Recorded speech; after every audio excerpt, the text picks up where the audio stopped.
بلال حبشی رضی اللہ تعالیٰ عنہ نے مصطفیٰ جان رحمت صلی اللہ علیہ وسلم سے والہانہ پیار کیا، اتنا پیار کیا کہ صحابہ کو بھی بلال حبشی پہ ناز ہوتا تھا اور حسنین کریمین کو بھی بلال حبشی پہ ناز ہوتا تھا۔ اس بات کو اس روایت سے سمجھیے۔ سیرت نگاروں نے لکھا کہ بلال حبشی رضی اللہ تعالیٰ عنہ نے ساری زندگی حضور سے پیار کیا، بڑی محبت اور عقیدت تھی سرکار سے، اب کچھ نبی پہ قربان کیا۔ میرے آقا صلی اللہ تعالیٰ علیہ وسلم کا وصال ظاہری ہوا، صحابہ پر یہ قیامت قائم تھی۔ چند دن گزرے، بلال حبشی رضی اللہ تعالیٰ عنہ، باقی صحابہ کا ہوش سنبھل گیا، مگر بلال حبشی رضی اللہ تعالیٰ عنہ وہ تھے کہ جن کا ہوش پھر بھی نہ سنبھلا۔ مدینے کی گلیوں میں دیوانہ وار جاتے گھومتے، مکے کی گلیوں میں گھومتے، مدینے کی گلیوں میں گھومتے، جہاں جہاں سرکار تھے ظاہری طور پر بلال حبشی وہاں جا کے روتے۔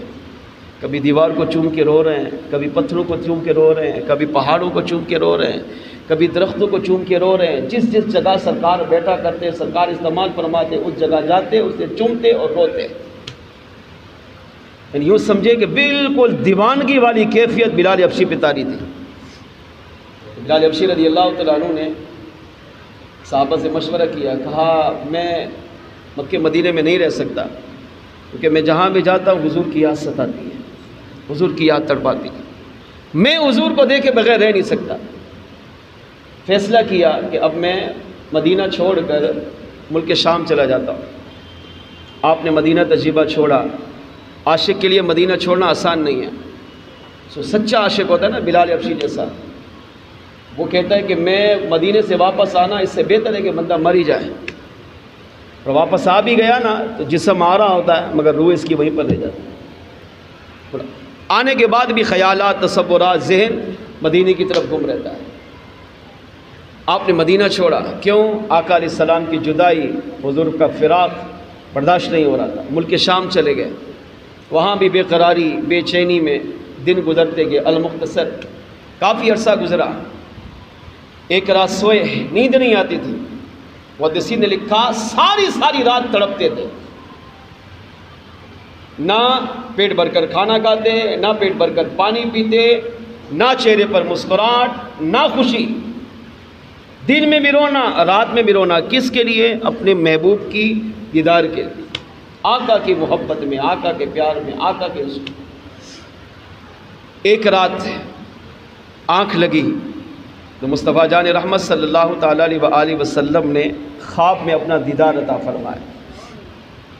ارشاد فرمایا، ما هذه الجفوۃ یا بلال، اے بلال یہ کیسی بے وفائی ہے کہ یا تو تم ہمارے بغیر رہ ہی نہیں پاتے تھے اور اب تم ہمیں ہی چھوڑ کر چلے گئے ہو، کیا ہماری زیارت کے لیے نہیں آؤ گے؟ اس طرح کے جملے میرے آقا علیہ السلام نے بیان فرمائے۔ اس سے بھی دیکھیں عقیدہ ملا۔ بلال کہاں ہے؟ ملک شام میں۔ میرے آقا کہاں ہیں؟ مدینہ تجربہ میں۔ پھر بھی حضور کو پتہ ہے کہ میرے عاشق پر کیا گزر رہی ہے، اس کی کیفیت کیا ہے، اس کے دل کا حال کیا ہے، اس کی بے قراری، بے چینی کو بھی میرے آقا جانتے ہیں، تبھی تو خواب میں جا کر بتایا۔ فرمایا، بلال ما هذه الجفوہ، یہ کیسی بے وفائی ہے، یا تو میرے بغیر رہ ہی نہیں پاتے تھے یا اب تم میرا دیدار کرنے کے لیے آ ہی نہیں رہے، مجھے چھوڑ کر چلے گئے۔ صبح ہوئی، بلال حبشی رضی اللہ تعالیٰ عنہ تڑپے مچلے، گھر والوں سے اجازت لی اور ملک شام سے پیدل سفر کر کے مدینہ پہنچے۔ اب یہ کیا منظر ہوگا، اس شاق علماء کہتے ہیں اس کو بیان کر ہی نہیں سکتے۔ کیا کیفیت ہوگی، کیا تڑپ ہوگی، کس ذوق کے ساتھ آئے ہوں گے، یہ وہی سمجھ سکتا ہے جو عشق رسول میں فنا ہو۔ عاشق کی بات عاشق ہی سمجھ سکتا ہے، عام انسان نہیں سمجھتا، ہم جیسا نہیں سمجھ سکتا۔ اس کی بے قراری، اس کی بے چینی، آقا کی محبت، آقا کا پیار، آقا کا عشق، فنا فی رسول کے مرتبے پر فائز تھے۔ اب ملک شام سے بلال نے کیسا سفر کیا، فرمایا اس کو بیان ہو ہی نہیں سکتا۔ المختصر بلال حبشی رضی اللہ تعالیٰ عنہ روتے، گرتے، تڑپتے، مچلتے پیارے آقا صلی اللہ علیہ وسلم کے مدینہ تجربہ میں داخل ہوئے۔ تو اب وہی انداز، مدینے میں آئے تو اب مدینے کی در و دیوار کو چوم رہے ہیں، کبھی گلی کو چوم رہے ہیں، کبھی پہاڑوں کو چوم رہے ہیں، کبھی پتھروں کو چوم رہے ہیں، اور پہنچتے پہنچتے جب مسجد نبی میں داخل ہوئے تو اب چیخ نکل گئی، اور جیسے مدینے میں آئے تو مدینے میں شور مچا، بلال آ گیا ہے۔ اب بلال کا نام سنا نا، مؤذن رسول تھا، آقا علیہ السلام کا خاص تھا، حضور سے سب سے بڑا قرب ان کو حاصل تھا۔ تو جب بچوں نے دیکھا بلال آیا ہے تو بچوں نے آپس میں پوچھا، لگتا ہے بلال آیا ہے تو پھر آقا بھی آئے ہوں گے۔ اب لوگوں کی نگاہوں میں وہ زمانہ گھوما جس میں میرے آقا بھی موجود ہوتے تھے، بلال حبشی بھی ہوتے تھے، اور بلال حبشی کھڑے ہو کر اذان دیا کرتے تھے۔ المختصر، پورے مدینے میں بات پھیلی، بلال حبشی روتے روتے سب سے پہلا کام دیکھے کیا کیا، سرکار کے روضے پر حاضر ہوئے اور اپنے آپ کو حضور کے روضے پہ گرا دیا، اور روتے رہے، تڑپتے رہے، مچلتے رہے، چمٹ گئے حضور کے روضے سے۔ صحابہ آئے، ان کو ہٹایا، تھوڑا ہوش آیا، سلام دعا ہوئی، بات چیت پڑی، تو لوگوں نے خواہش کا اظہار کیا، کہا بلال آج ہمیں وہ اذان سناؤ جو تو مصطفیٰ جان رحمت صلی اللہ علیہ وسلم کے زمانے میں سناتے تھے۔ ہمیں اذان سنائی دیتی ہے نا، ہمیں پرواہ نہیں ہوتی، پہلے اگر ہم فارغ بیٹھے ہوں اذان سن کر کام میں لگ جائیں گے، ابھی تو 15-20 منٹ پڑھیں، ابھی تو اذان ہوئی ہے، جماعت میں پہنچ جائیں گے۔ مگر صحابہ کی محبت دیکھیں، صحابہ نے مختلف فرمائش کی، جن میں سے ایک یہ تھی، کہا بلال وہ اذان سنا جو مصطفیٰ جان رحمت صلی اللہ علیہ وسلم کی حیات ظاہری میں سنایا کرتا تھا۔ تو بلال حبشی رضی اللہ تعالیٰ عنہ نے فرمایا میں کیسے اذان سناؤں، نہیں سنا سکتا، میرے اندر وہ طاقت نہیں، میرے اندر اب وہ جوش نہ رہا، میں وہ اذان نہیں سنا سکتا۔ صحابہ نے کہا کیسے نہیں سنا سکتے؟ فرمایا جب میں حضور کے سامنے بیٹھ کر اذان دیتا تھا تو میرے آقا صلی اللہ علیہ وسلم میرے سامنے ہوتے تھے، اور جب میں اذان میں پڑھتا اشہد ان محمد رسول اللہ تو میں آنکھیں کھول کر حضور کا نام بعد میں لیتا، اور مصطفیٰ جان رحمت صلی اللہ علیہ وسلم کے چہرے پر نگاہ ڈال کے حضور کا دیدار پہلے کرتا تھا، پہلے میں حضور کا دیدار کرتا، چہرے والضحیٰ کی زیارت کرتا، اور پھر میں اشہد ان محمد رسول اللہ پڑھتا۔ آج اگر میں اذان دوں اور اشہد ان محمد رسول اللہ پڑھوں گا تو مصطفیٰ جان رحمت منبر رسول پر تشریف فرمان نہیں ہوگے، تو مجھ سے برداشت نہیں ہو سکے گا، لہذا میں اذان نہیں دے سکتا۔ لوگوں نے بڑا اصرار کیا مگر بلال حبشی راضی نہ ہوئے۔ کسی نے کہا اگر ان سے اذان دلوانی ہو تو حسنین کریمین کو بلاؤ۔ فوراً ایک صحابی دوڑے، اب امام حسن کو بھی بلایا گیا، امام حسین کو بھی بلایا گیا علیہم الرضوان، دونوں چھوٹے شہزادے تھے۔ یہ ہے صحابہ سے اہل بیت کی محبت، صحابہ کا اہل بیت سے پیار۔ ہر صحابی کی فرمائش ٹھکرائی، اب انہیں کہا شہزادے آپ ان سے کہیں، کیونکہ صحابہ بھی جانتے تھے کہ اگر حسنین کریمین نے یہ فرما دیا بلال میرے نانا کے دور میں جو اذان دیتے تھے آج ہمیں بھی سناؤ تو دنیا الٹ پلٹ ہو سکتی ہے، مگر بلال حبشی کبھی بھی شہزادوں کے اس فرمان کو ٹکرا نہیں سکتے، ان کی خواہش کو پورا نہ کریں، ایسا ہو ہی نہیں سکتا۔ کیوں؟ کیونکہ صحابہ کا ایمان تھا ہمارا سب کچھ اہل بیت پر قربان ہے، اہل بیت پہ فدا ہے۔ حسنین کریمین تشریف لائے اور دونوں شہزادوں نے فرمایا بلال ہمیں وہ اذان سناؤ جو تم مصطفیٰ جان رحمت صلی اللہ علیہ وسلم کے زمانے میں سنایا کرتے تھے۔ اب بلال حبشی کیسے انکار کر سکتے تھے؟ نہیں کر سکتے تھے، سارے مدینے کا انکار کر سکتے تھے، سارے مکے کے مسلمانوں کا انکار کر سکتے تھے، مگر شہزادوں کا نہیں کر سکتے، کیونکہ جانتے تھے اگر ان کی فرمائش نہ پوری کی اور یہ ناراض ہو گئے تو میرا کیا بنے گا، ان کو ناراض کر کے میں حضور کی بارگاہ میں کیا منہ دکھاؤں گا۔ آپ فوراً بعد اب کھڑے ہو گئے۔ اب دیکھیں پہلے بھی مال کو جھوٹ نہیں تھا، پہلے بھی سچ بول رہے تھے کہ نہیں سنا پاؤں گا، اور جو کہا حقیقت میں بھی وہی ہوا۔ اب کھڑے ہوئے اور بلال حبشی رضی اللہ تعالیٰ عنہ نے اذان دی، اللہ اکبر اللہ اکبر۔ اب یہ اذان جو اتنے سالوں کے بعد مدینے کی گلی میں گونجی، محدثین نے لکھا بچے بھی روتے تھے، بوڑھے بھی روتے تھے، مائیں بھی روتے تھی، مرد عورت ہر ایک روتا تھا، یہاں تک کہ بچے اپنے ماں کا دامن پکڑ کر پوچھتے تھے اماں بلال اذان دے رہا ہے، لگتا ہے بلال آیا ہے تو مصطفیٰ جان رحمت بھی تشریف لے آئے ہوں۔ پورا مدینہ مسجد نبی کی طرف امٹ آیا، مسجد نبی بھر گئی، باہر لوگوں کا جم غفیر ہو گیا۔